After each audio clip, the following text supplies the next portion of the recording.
You referenced having a guy signed with you that had been committed elsewhere, flipping those guys.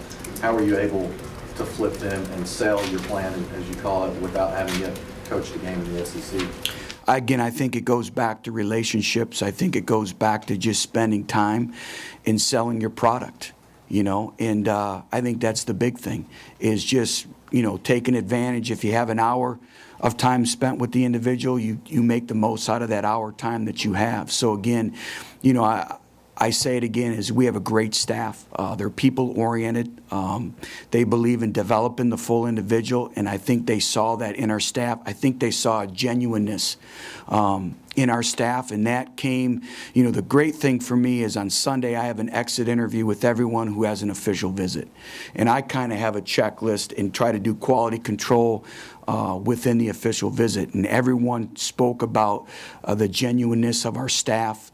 They could feel the energy and the passion, and then Tennessee sells itself. You know, like I said, it's the brand, and when you walk into Neyland Stadium, you think about all the great players that have played on that field, and you become overwhelmed. So I think there's a lot of components that really helped us. In your previous transitions, were you also able to flip guys like that, or was it more pronounced in this instance?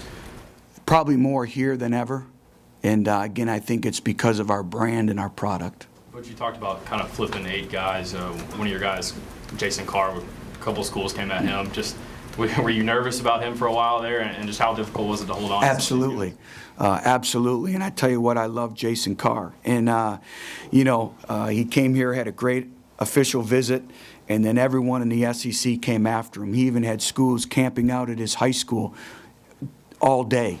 And I'm very, very proud of him. He's got a very strong father that really gave him great guidance. Coach Stripling did a great job of really establishing a relationship and a rapport with his father and also with Jason. And so Coach Elder and I and also Coach Stripling went to Memphis and spent all day with him as well. And he's Tennessee through and through. He grew up dreaming of wearing the orange. So, but I will tell you this, it was an interesting week, to say the least, in the recruitment of Jason. But he stayed true to form. He stuck to his word, and we're very happy that he's in our football family. Could you talk about the decision-making process when you come in late and maybe there's a player on the board, a great player in the position, just hypothetically, say running back, and then at a need position, how do you make the decision to go all in on a guy and try to hit the home run as opposed to taking someone safe when it may hurt your chances with landing the super shot? Right. Well, I believe you go all in every prospect that you recruit. You know, if you've offered them and you want them, you go all in. But you know, that's probably the most important critical element of the recruiting process is, you know, having your board and having your rankings and being able to recruit all the other individuals while you're recruiting that other prospect. But, you know, I think the big thing is just having a plan and keeping those relationships going. And it's challenging. And the other thing that's really challenging with individuals waiting to make their decisions, and maybe you're going to take one prospect at that particular position, that becomes a challenge for you as a coach. So I think it's a balancing act, and I think it comes down to really reading body language, by really reading the actions of the individual and doing as much research, talking to as many people as possible. Coach, you talk about Jabo Lee, that's an unusual one. You talk about all the relationships. He doesn't come to campus for an official visit. You get him late. Can you just talk about kind of the chaotics of the last 72 hours or so getting him?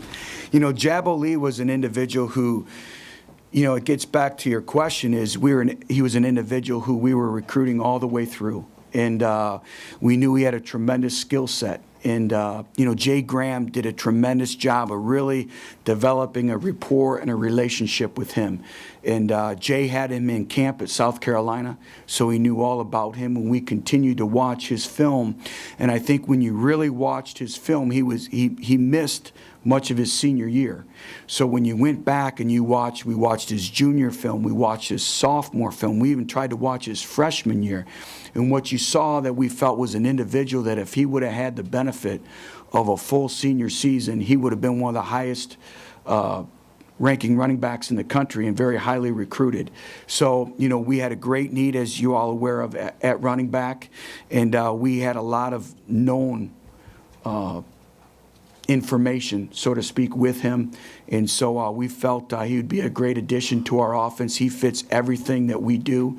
You know, his offense, his run scheme is what we do here. So we thought it was a perfect fit. And again, Jay did a great job of, once he established that relationship, of keeping that relationship. And then again, it gets back to an individual of having a passion to play at Tennessee.